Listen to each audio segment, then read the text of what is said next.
All right, y'all. We are going to get started with our closeout for Module 5. Again, we are going to close out just like we started. So we're going to go into our Jamboard. And we're going to go over to slide 4 of 6. And based on the tools or instructional moves that you focused on in your breakout strategy, what do you plan to implement in your instruction between now and the end of this PDU, which is quickly coming upon us in a few weeks? So in the Jamboard, going to slide 4, we're going to close out by having you reflect on which tool or instructional move from your strategy will you be focusing on in the next few weeks?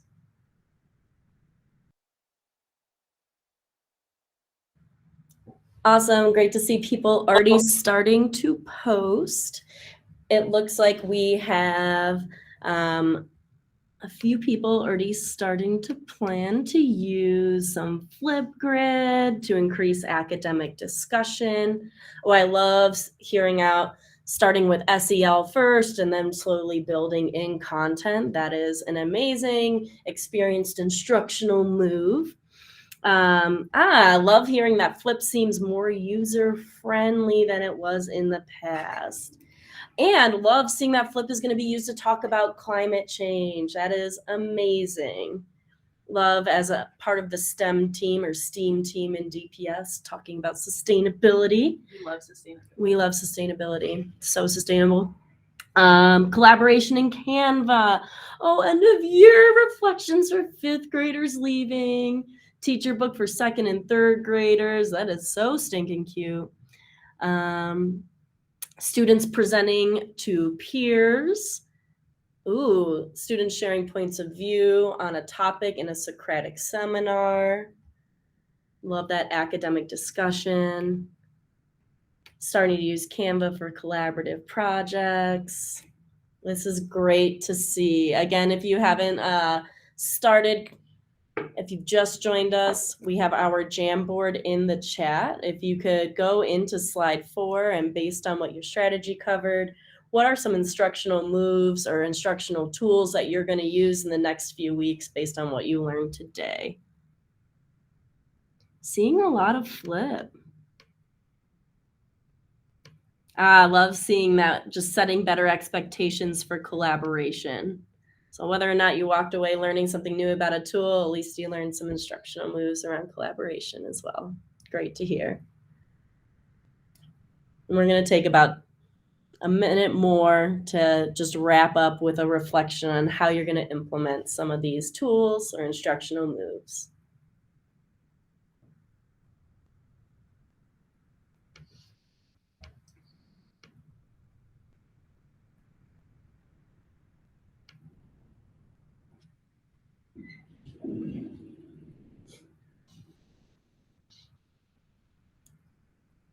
Ooh, Schoology rubrics. That is amazing. Not only does it make it easy for you to grade, students are able to have a visual reminder in their assignment in Schoology on how they're being graded. I love that.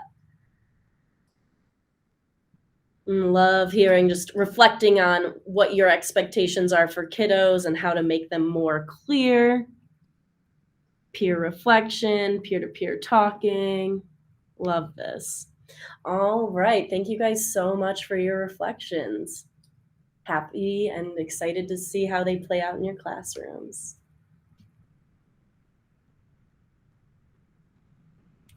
And I think we can just go back to the slide deck and look at some artifact reflection.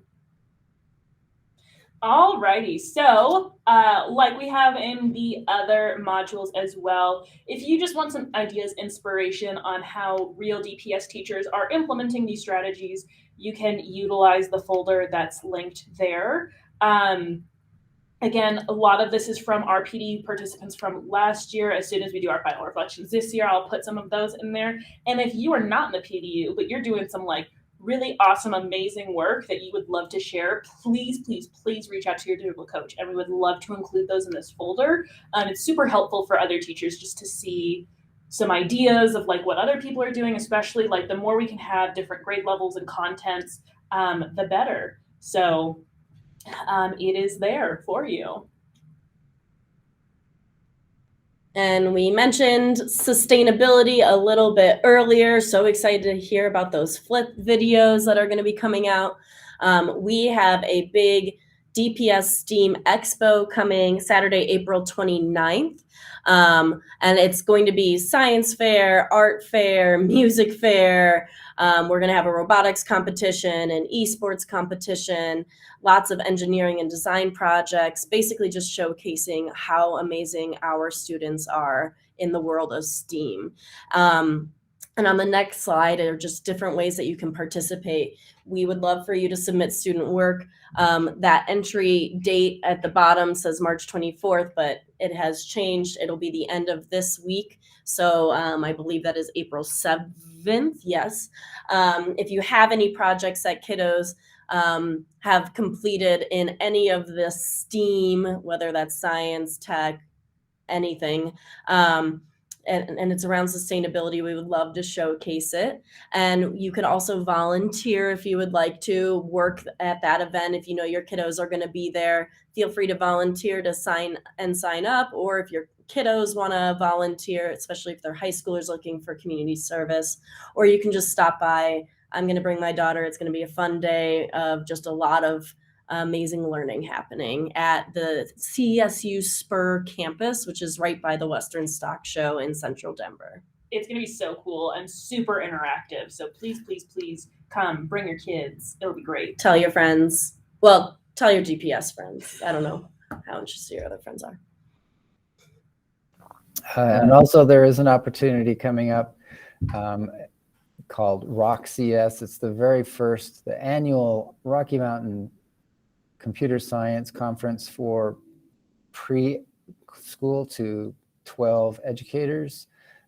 This will be a great opportunity for people to learn more about computer science. You don't have to be a computer science to participate, but it will help you think a little bit more about the kind of computational thinking that can be added to any classroom. So rockcs.org is the link, and that conference hosted by Adams 12 5-star schools will be Friday, June 9th, 2023. And another opportunity is that we have an artificial intelligence and gaming PDU that is actually starting this Saturday. So sorry, this flyer is not updated. It's April 8th is going to be our first meeting. It is not too late to sign up, but like sign up this week.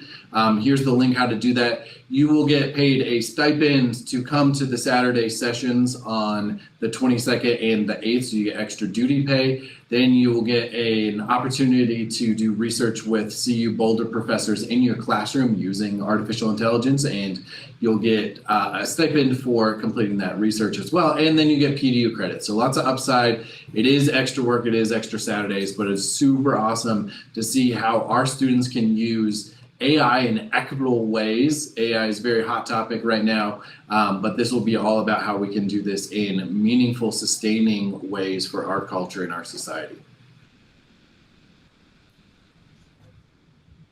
All right, and then last but not least, we want to make sure that you get credit for coming to this session today. So please make sure that you fill out the survey that's on Schoology, that course that was created for you that has this session title. We're in Module 5.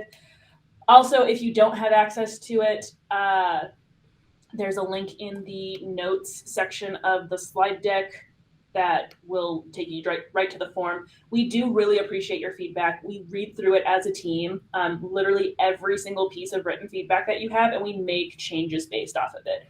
So if you loved the session, you're like, please don't change anything, let us know. If you're like, this was the worst thing I've ever been to in my entire life, we hope not. But if it was, let us know how we can be better for you. Let us know what you need to get out of these sessions, because it's for you. So please give us feedback. We would greatly appreciate it. Make sure that you, if you have not yet already, complete the reflection prompt on the GM board, and that you have your digital coach's contact information for some follow-up questions if you have them.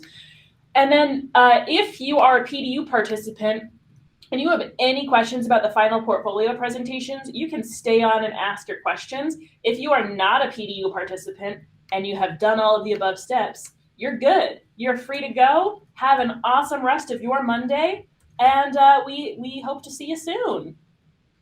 Otherwise, PDU participants, you can ask all of the questions right now.